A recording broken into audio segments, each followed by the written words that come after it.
Yo, what is up everyone? Welcome back to the channel. Now, imagine this. You're looking at a map of North America in 1750. If you're thinking it looks anything like the USA we see today on Google Maps, you were dead wrong. Back then, the United States wasn't even a thing. It was just a thin strip of 13 colonies huddled along the Atlantic coast, like a group of kids too scared to jump into the deep end of the pool. But over the next 50 years, things got wild. We're talking wars, massive land grabs, shady deals, and people literally trekking through the middle of nowhere to claim a life. To make this real for you, we're going to follow 4 people who lived through this madness. First, there's Jack. He's your typical frontier guy, rough, probably hasn't showered in a month, obsessed with finding land west of the mountains. Then there's Eliza, a sharp-witted merchant's daughter in Philadelphia who sees the world changing through politics and trade. We've also got McKean, a Shawnee warrior trying to protect his ancestral home from these newcomers. And finally, James, a young political aide who's in the room where the big decisions, the ones that changed the map, actually happened. This isn't your boring 8th grade history lecture. This is the story of how the US went from British property to a rising empire. 1750 and the no-go zone. In 1750, if you were Jack and you wanted to move west, you hit a literal wall. The Appalachian Mountains. Beyond that, that was French territory and, more importantly, indigenous land. Eliza, sitting in a cozy coffee house in Philly, would hear the gossip. The atmosphere was thick with tension. Philadelphia was the IT city back then, the cultural hub. People weren't just talking about the latest fashion from London. They were talking about the Ohio River Valley. That was the golden ticket. It was fertile, it was huge, and everyone wanted a piece of it. The French are building forts. Eliza would hear her father mutter over his ledger.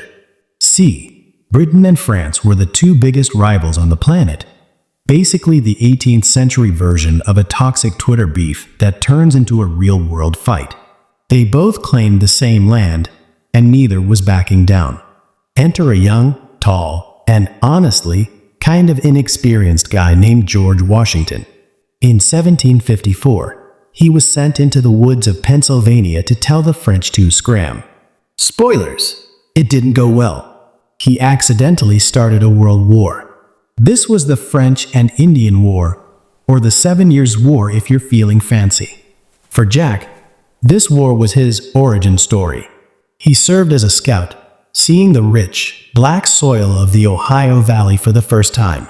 He didn't care about global empires. He saw a place where he could build a cabin and be his own boss. He thought, once we beat the French, this land is mine. But here's the plot twist. By 1763, Britain won. They kicked the French out of mainland North America. Huge W, right? Wrong. King George III looked at the bills from the war and realized he was broke. He also realized that if colonists like Jack kept moving west, they'd keep getting into fights with native tribes like Mequins, and the king didn't want to pay for another war. So, the king issued the Proclamation of 1763. He basically drew a red line down the peaks of the Appalachian Mountains and told the colonists, "Stay on your side. Do not cross. This is for the Native Americans." Jack was livid. He'd fought for that land. He felt like the king was gatekeeping his future. McKean, on the other hand, felt a temporary sense of relief. But he knew the long knives, as they called the settlers, wouldn't stay behind a line on a map for long. The vibe was shifting from loyal subjects to angry rebels. The Great Breakup. 1775 to 1783. Fast forward a decade. The tension is peaking. Taxes are high, Stamp Act, Tea Act, you know the drill. But what people often forget is that the right to move west was one of the biggest reasons for the American Revolution. The colonists felt like they were being treated like second-class citizens in their own home. Eliza watched as the streets of Philly turned into a revolutionary hub. It wasn't just about tea. It was about the right to expand. The Founding Fathers knew that for the colonies to grow, They needed that western land. Without it, they'd just be a small, weak coastal country forever. When the Revolutionary War broke out in 1775, it wasn't just fought in places like Boston or Yorktown. It was fought in the deep woods. Jack was out there again, this time fighting British-backed tribes. It was messy, it was brutal, and it was personal. He wasn't just fighting for liberty, he was fighting for the dirt under his feet. While Washington was playing 4D chess against the British Army, diplomats like Benjamin Franklin were in Paris playing the ultimate long game. Franklin was a vibe. He wore a fur hat and played up the rustic American persona to get the French to help. When the war finally ended in 1783 with the Treaty of Paris, the British didn't just give the Americans their independence. In a massive fine, take-it-all move, they handed over everything from the Atlantic coast all the way to the Mississippi River. Wait, pause. Think about that. Overnight, the size of the country literally doubled. James, our political aide, was looking at the new maps in the Confederation Congress. "We have all this land," he told his colleagues, "but we have no idea how to run it." The US was now a massive, empty, at least in their eyes, canvas. But they were also $75 million in debt. They needed to sell that land to pay the bills. The wild, Wild West, the 1780s grind. So, now the US has all this space. But there's a problem. It's chaotic. States like Virginia and Connecticut are arguing over who owns what in the West. It's like a group project where everyone wants to be the leader, but nobody wants to do the work. They were literally using old colonial charters from the 1600s to claim land they'd never even seen. This is where the Northwest Ordinance of 1787 comes in. James helped draft the papers. This was a massive deal, maybe the most important thing the government did before the Constitution. It basically said, "We're not going to have colonies, we're going to turn these territories into new states that are equal to the old ones." This gave people a path to becoming real Americans. It also, on paper, banned slavery in the Northwest Territory, places like Ohio, Indiana, and Michigan. It was a huge step, but the reality on the ground was much darker. For Jack, this was the green light. He packed his life into a wagon and headed for Kentucky. This wasn't a road trip. It was a survive-or-die mission. There were no Starbucks, no GPS, just mud and the constant fear of an ambush. Jack didn't care about the laws in Philly. He cared about acres. He was part of the first wave of the westward movement.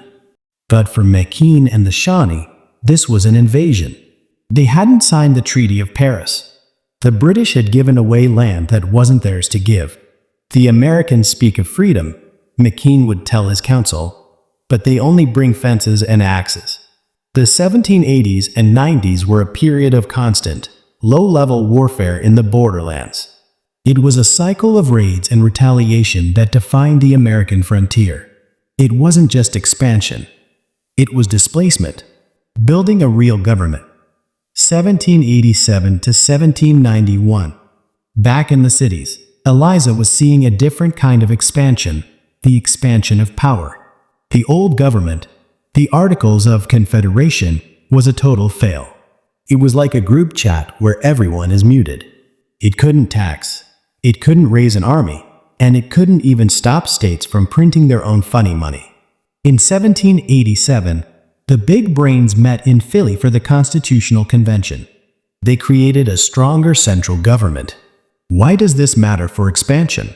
Because a strong government could actually protect people like Jack and negotiate with foreign powers.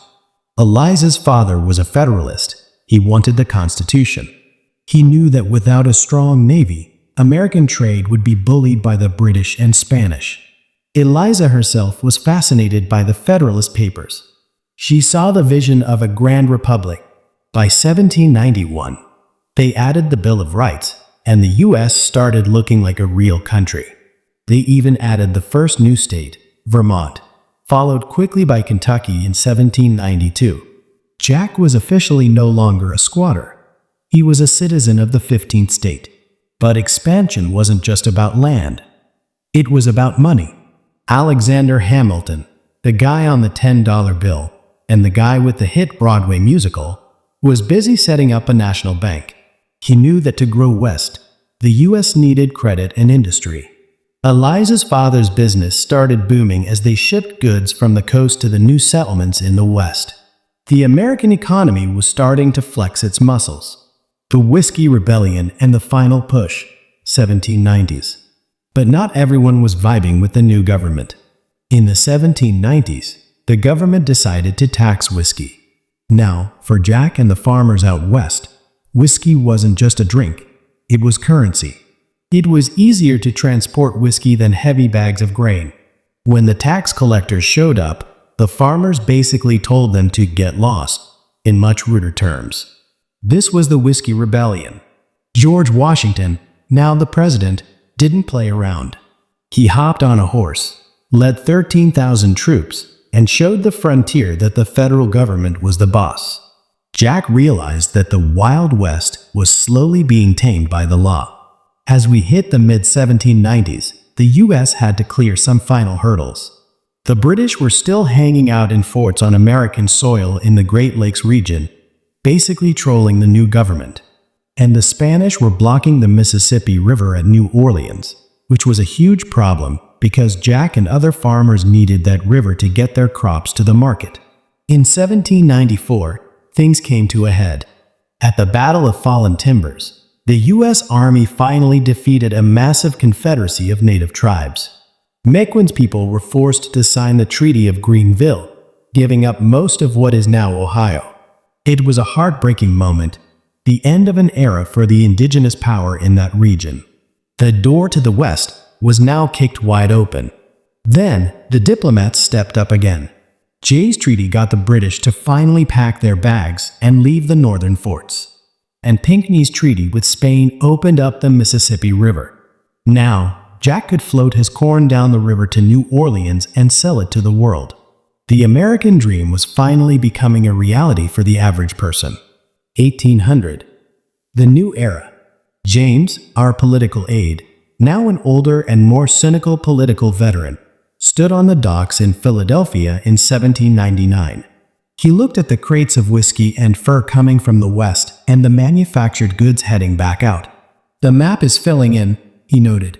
By 1800, the capital moved from the bustling streets of Philly to a swampy, half-finished town called Washington, D.C. It was a literal startup city for a startup country. As the century closed, a guy named Thomas Jefferson was about to become president. He had big dreams for what he called an empire of liberty. He was already looking past the Mississippi, wondering what was out there in the vast Louisiana territory. He was about to make a deal that would change the world forever. But that's a story for another time. The reflection. Why it matters. So, let's wrap this up. What's the takeaway here? Between 1750 and 1800, the U.S. didn't just happen. It wasn't some inevitable destiny. It was forged through some seriously intense grit, some very questionable ethics, and a whole lot of main character energy. It was Jack's hunger for land, Eliza's father's hustle for trade, and James' obsession with policy. But we also have to remember McKean, whose world was being pushed to the brink. In 50 years, the U.S. went from 13 divided colonies to a unified nation claiming land all the way to the Mississippi. They had a constitution, a functioning economy, and a momentum that nothing was going to stop. They were no longer the underdog. They were the new player on the world stage, and they were just getting started. This period set the DNA for the rest of American history, the idea that there's always a frontier to conquer and a new map to draw. It was the era that proved that if you have enough land and enough ambition, you can change the world. The final word. All right, if you've made it this far, you're a real one. History isn't just dates in a book. It's the story of how we got to where we are today. This 50-year glow-up of the United States is just the beginning of the saga. Now, here's the deal. I spend a ridiculous amount of time researching these stories to make sure they're as accurate and engaging as possible. If you found this story even half as wild as I do me a massive favor. Hit that like button. It's free, and it helps the algorithm show this to more people who need to know their history. And if you want to be the first to know when we drop the next chapter, spoiler, it involves a massive land deal and two guys named Lewis and Clark. Hit that subscribe button and turn on the bells. Seriously, you don't want to miss the next one. Also, I want to hear from you. Drop a comment below. If you were living in 1790, would you be like Jack, risking it all in a wagon? Or would you stay in the city with Eliza? I'm curious to see your vibes in the comments. Thanks for hanging out, stay curious, and I'll catch you in the next one. Peace.